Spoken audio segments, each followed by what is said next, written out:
Firman Tuhan pada hari ini diambil dari buku Matius mengenai khotbah Tuhan Yesus di bukit. Khotbah di bukit sangat perlu. Apakah isinya khotbah di bukit ini? Biarlah kita semua menerima berkat dari khotbah di bukit pada hari ini. Banyak orang Kristen atau rata-rata orang Kristen sudah pernah mendengar mengenai khotbah di bukit ini. Apalagi mengenai ucapan-ucapan bahagia yang disampaikan oleh Tuhan Yesus. Tetapi hanya sedikit sekali orang Kristen yang mengerti akan khotbah di bukit ini, apalagi mempraktekkannya di dalam hidupnya.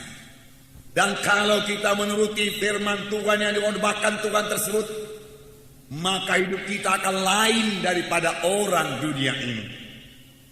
Sebenarnya dari mulanya Tuhan mengendaki supaya jangan sama dengan orang dunia ini.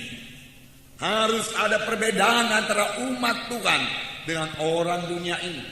Harus ada perbedaan antara saudara yang sudah diselamatkan Tuhan menjadi bangsa pilihan Tuhan.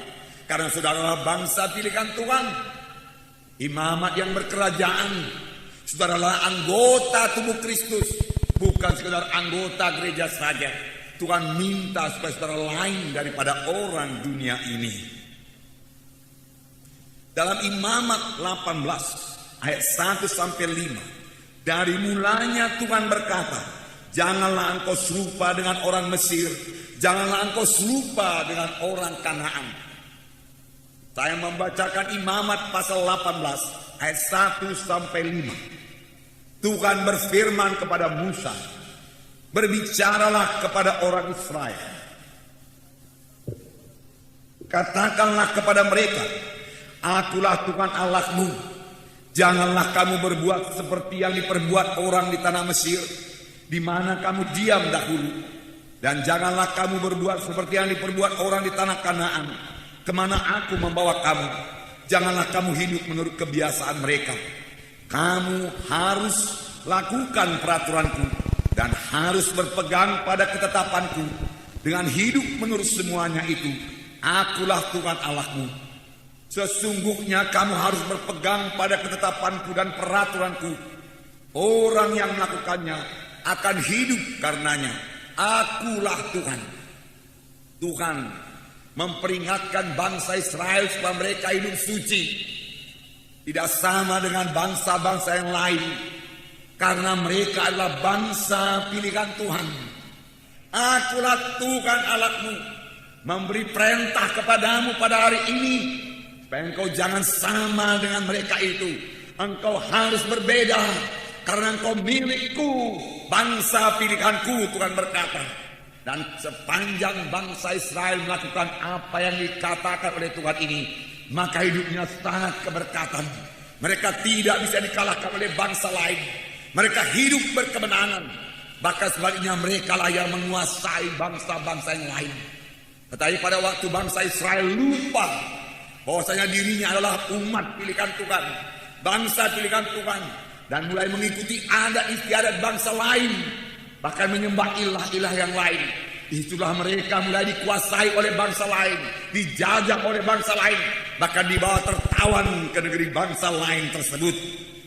Demikian juga sekarang kepada kita semua bangsa pilihan Tuhan, mari kita hidup tidak sama dengan cara orang dunia ini hidup. Hidup anak-anak Tuhan harus lebih baik, dan memang harus lebih baik, lebih keberkatan, lebih suci, lebih indah, lebih penuh dengan kasih, sepanjang dia mematuhi undang-undang Tuhan dan tidak sama dengan orang dunia ini. Lebih keberkatan dari orang dunia ini, lebih berkuasa dari orang dunia ini. Karena firman Tuhan berkata, karena satu orang yaitu Adam semua manusia jatuh kepada dosa, tetapi karena satu orang yaitu Tuhan Yesus Kristus, kamu akan hidup dan berkuasa. Tuhan mengendaki anak-anaknya berkuasa di bumi ini. Untuk itu Tuhan telah memberikan Roh Kudus kepada kita, supaya kita menang terhadap orang dunia ini dan tidak perlu menjadi sama seperti orang dunia ini.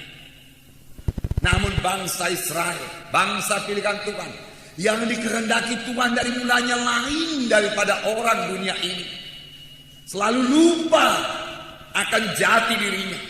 Dia menjadi sama seperti orang dunia ini, mengikuti cara-cara orang dunia ini. Itu sebabnya mereka tidak keberkatan. Dari yang kekasih dalam nama Yesus, dalam 2 Raja-Raja 17 ayat 6 sampai 9, dalam tahun ke-9 zaman Hosea, maka Raja Asyur merebut Samaria. Ia mengangkut orang-orang Israel ke Asyur, ke dalam pembuangan, dan menyuruh mereka tinggal di Hala, di tepi sungai Habor, yakni sungai negeri Gozan, dan di kota-kota orang Madai. Hal itu terjadi karena orang Israel telah berdosa kepada Tuhan Allah mereka, yang telah menuntun mereka dari tanah Mesir, dari kekuasaan Firaun Raja Mesir. Dan karena mereka telah menyembah Allah lain, dan telah hidup menurut adat istiadat bangsa-bangsa yang telah dihalau Tuhan dari depan orang Israel, dan menurut ketetapan yang telah dibuat oleh raja-raja Israel. Nah, saudaraku, sekali lagi mereka ditawan oleh Raja Asyur,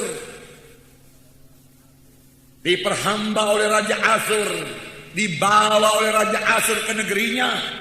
Mengapa ini terjadi? Ayat berikutnya menjawab, hal itu terjadi karena orang Israel telah berdosa kepada Tuhan Allah mereka. Apakah dosa mereka? Sini dikatakan karena mereka telah menyembah Allah lain, dan telah hidup menurut adat istiadat bangsa-bangsa yang telah dihalau Tuhan dari depan orang Israel, dan menurut ketetapan yang telah dibuat raja-raja Israel. Firman Tuhan berkata, kamu akan beroleh kuasa kelak apabila Roh Kudus turun ke atas kamu, dan kamu menjadi saksi bagiku Yerusalem, Yudea, Samaria, hingga sampai ke ujung bumi. Puji Tuhan, saudara dibaptiskan dengan Roh Kudus. Tapi tidak cukup setelah saudara dibaptis dengan Roh Kudus, saudara memang penuh dengan Roh Kudus. Tetapi besoknya saudara harus penuh dengan Roh Kudus. Lusanya saudara harus penuh dengan Roh Kudus. Tiap-tiap hari saudara penuh dengan Roh Kudus. Tiap-tiap hari saudara berbicara dengan Roh Kudus. Terus-menerus penuh dengan Roh Kudus. Terus-menerus sadar akan kehadiran Roh Kudus dalam hidup saudara. Itulah hidup anak-anak Tuhan. Dan saudara terus-menerus dipimpin oleh Roh Kudus, patuh pada Roh Kudus, mendengar suara Roh Kudus. Itu semua akan membuat hidup saudara berbeda dengan hidup orang dunia ini. Amin.